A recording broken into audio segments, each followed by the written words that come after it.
No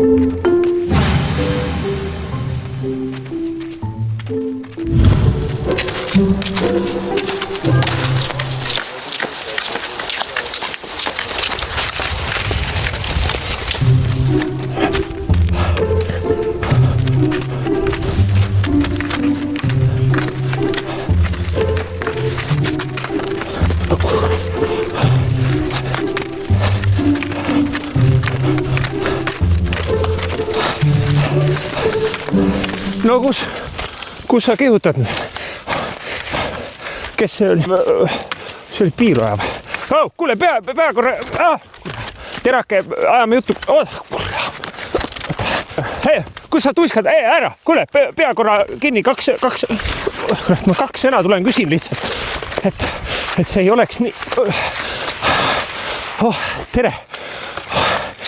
Nii. No nii. Väga hea, tore, et kinni pidasid. Vaatasin tuttav nägu, kohe vaatasin rae peal, et jube ruttu läksite mööda. Ära piirua, eks ole. Et ka suusarajal, et vaatan, et aega palju, et meri on jääs või? Meri on jääs.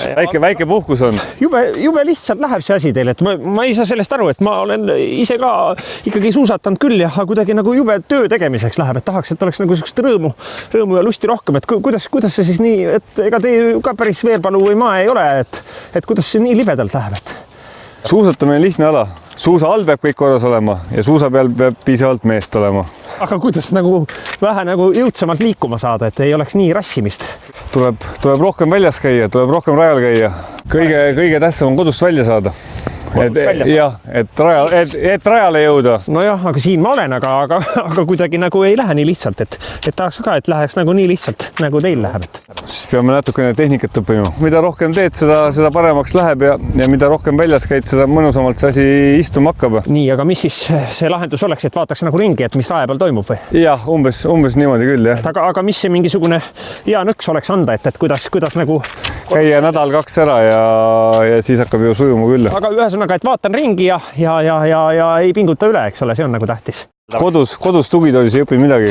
Aga soovin siis head päeva ja ma vaatan, kuidas see paigalt nüüd läheb, et siis... Võta mulle järgi ja siis koos õpime. Jõudu jaksu, eks ma võtan vaikselt järgi siis. Nii. Aga teen siis ühe ringi veel ja vaatame, mis saab sest asjast.